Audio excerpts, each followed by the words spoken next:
Hello mga inahan, pagkatapos nga namin galing sa tindahan mga inahan, iyaya ko nga yung aking kaibigan para pumunta dito sa bahay at ipagluto ko ng kalderetang manok. So ayan na nga, nandito na kami sa bahay. Ito ang kanyang mga pinipare na mga ingredients. So ayan na, nagsimula na kami. At syempre, ang inyong inahan, pinag-video ko ang lahat-lahat ng kanyang ginagawa. Isi-share ko na rin sa inyo kung ano yung kanyang sikretong pagluluto ng kalderetang manok. Pero actually, mga inahan, namimiss ko talaga ang kalderetang kambing. You know that. Sarap talaga ang kalderetang kambing, mga inahan. Na-try nyo na ba yung ganon? Sobrang sarap siya at yung papaitan niya. Alam niyo mga inahan, kapag ako ay uuwi ng probinsya, ang request ko talaga sa aking kuya yung kalderetang kambing. Mag-ihaw talaga kami ng isang buong kambing. At namimiss ko talaga yung papaitan mga inahan. Pero sa panahon ngayon mga inahan, medyo hindi na ako kakain ng mga ganun kasi bawal na sa ating rayuma. Nirarayuma kasi ang inyong inahan. Kapag ka talaga may mga dinadaramdam ka ng mga inahan, bawal ka na sa mga matatabang pagkain. So ayun na nga mga inahan, nagsimula nang maggisa ang aking kaibigan. Tingnan nyo naman ang kanyang mga ginagawa. Ayan, ginisa lang muna niya ang mga sibuyas at bawang at inantay itong mag-aroma at nilagay ang mga chicken. At pagkatapos niyan, inukay-ukay niya at pagkatapos ng inukay-ukay at tinakpan na muna ito within 5 minutes. At pagkatapos ng 5 minutes, nilagyan niya ng patis at paminta. At inukay ulit, nilagyan ng Knorr cubes para mas lalong lumasa. At pagkatapos, tinakpan niya ito ng saglitan at nilagyan niya ng ketchup at tomato paste para daw mas masarap. At ihalo-halo lang natin ito mga inahan hanggang sa mag-mix ang ketchup natin doon sa chicken para mas lalong sumarap. Takpan ito hanggang sa medyo matuyo siya at pagkatapos niyan, ilagay na natin ang ating mga patatas at carrots. At syempre, lagyan natin ng tubig. 1 cup of water lang muna ang ating ilalagay mga inahan. Yes, lagyan natin ng asin at sugar. Tansya-tansya lang muna ang panahon ngayon mga inahan. Yes, ganyan yung mga sekreto ng mga magagaling sa magluto. Wala na talaga yung sinasabi nilang measuring cup. Yes, ilagay natin ating bell pepper at green peas. At syempre, lagyan natin ito ng cheese para mas lalong sumarap. At hindi dyan nagtatapos, ilagyan pa rin natin ito ng cream, Nestle cream. Diba? Nauna yung cream at Nestle cream. Syempre, tansya-tansya ang ginagawa natin. Lagyan natin ulit ng paminta.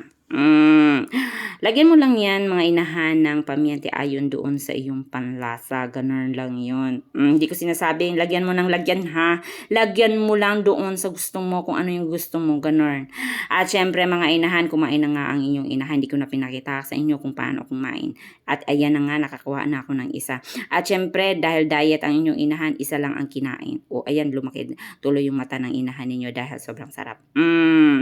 Konti lang ang kain ng inahan ngayon mga inahan dahil on diet tayo. At syempre, tapos na. Bye! Hello guys! Gusto mo din ba maging isang content creator na kung saan pwede kang kumita dito sa Facebook? Ang katanungan ng lahat, paano ba daw maparami ang views? Paano ba daw ma-monetize?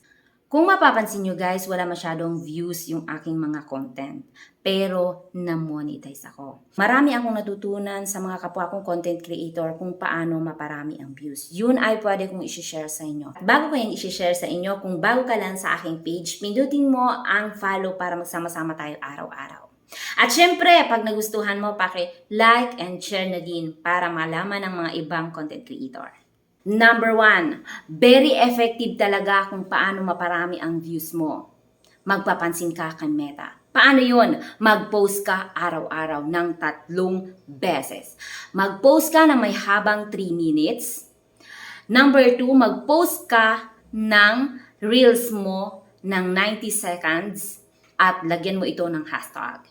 Pwede mong gamitin yung reels viral. Number 3, pwede kang mag-live hanggang 1 hour or 45 minutes. At magpapansin ka sa mga small content creator kasi sila po talaga yung unang magsosuporta sa'yo lalo na kung very informative ang iyong content. At kung ikaw ay isang content creator, dapat tumingin ka sa kaliwa at sa kanan mo. Ibig sabihin po nun, suportahan mo din ang mga content creator. na sumusuporta sa mga video mo. Hindi porket na-monetize ka na, hindi mo na aralin ang mga bagay-bagay. Aralin mo din ang mga bawal at hindi bawal ni Meta. Guys, kung sinuportahan ka ng kapwa mo content creator, suportahan mo din. Huwag kang madamot. Number 1, na good attitude yan. At sa lahat ng mga natutunan mo sa mga video na napanood mo, i-apply mo na agad-agad. Hindi bukas, hindi makalawa, kundi ngayon na. Kung kinabukasan mo na yung gagawin, marahil ay malilimutan mo na sa dami ng ginagawa mo. I-apply mo yung sinasabi nilang watch and learn ba, ganun. At kapag may ginagawa ka, kahit ano pa yan, sabayan mo ng dasal.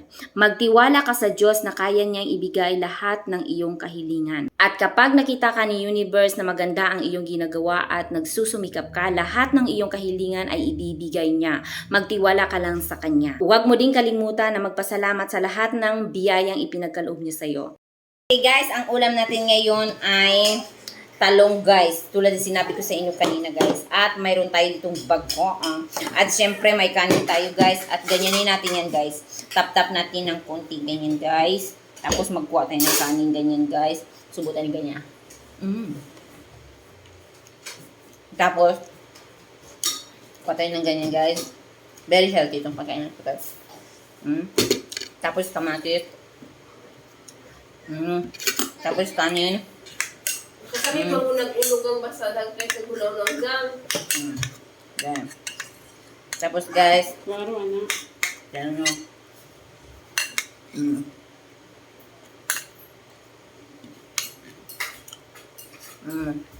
Ganyan. Masarap. Kita niyo yan? Masarap masyado yung ating ginamos guys. Kasi, yan nyo guys, oh. Ikaw? Kasi po ikaw. So yummy guys. Kita nyo? Tap-tap nyo dyan. Okay? Tapos, Wala siya. naku guys, tumatalsik yung aking malaway. Usog na dito? My goodness. Di mata. Ano gawin dito? Hello mga inahan. Ang ulam ko po mga inahan ay tinolang manok. Papaya. Chili. Tapos ng sili.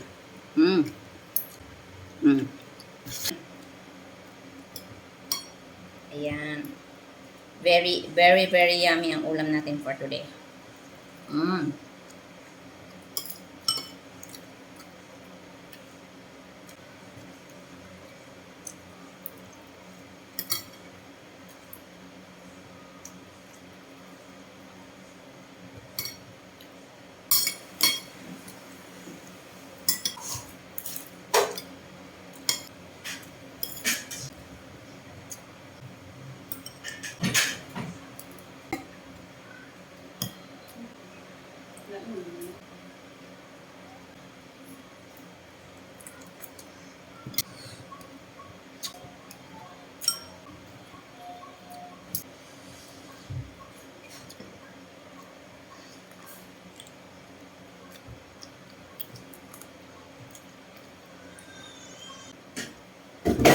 Busin natin guys. Sayang yung sabaw. Hello mga inahan. Gagawa ko ng juice ng carrots na mayroon tayong ampalaya.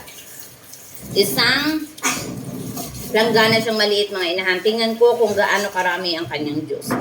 Juice tayo. Ayan mga inahan, simulan ko na ang aking pag-juice. Wala akong celery ngayon mga inahan dahil hindi ako nakapunta ng palengke. Alam nyo ba mga inahan na nakakatulong ito ang ginagawa ko sa may mga diabetic, may mga high blood, may mga uric acid, may mga arthritis. Alam nyo ba mga inahan na mataas ang aking uric acid pero nababa ang aking uric acid ng dahil dito sa juice na ito. Lalo na kapag may celery, sobrang sarap mga inahan at sobrang gaan ang aking pakiramdam. Kaya naman hindi na ako nagme-maintenance ngayon ng aking gamot para sa aking uric acid. Ito na lang lagi ang aking iniinom instead of mag-maintenance ako ng aking gamot. Yan na ang aking nakukuha mga inahan. Tingnan nyo naman malapit nang mapuno yung 1 liter na galon ko. Diba? Ubusin ko lang na inahan para malaman natin kung lang ml ang aking nakuha. Ayan na mga inahan, 1 litro ang ating nakuhang juice sa ating isang plangganang juice. Isang plangganang mga vegetable. Ito yung nakuha ko mga inahan. Okay, off na mga inahan ang aking nakuhang juice sa isang plangganang mga vegetables. Okay? Uga-ugain natin ng ganyan mga inahan. Ganyan, oh. Tapos, sa natin mga inahan, kukuha lang ako ng 1.5 baso. Char. Kita nyo mga inahan? Okay, orange na orange dahil sa ating carrots. Tikman natin mga inahan kung ito ay matamis.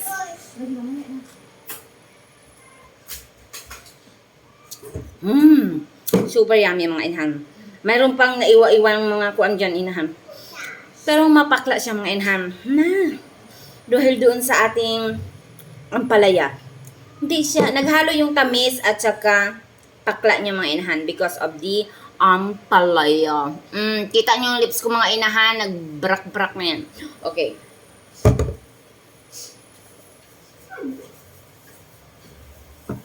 Super yummy. Tikman niyo, dali na.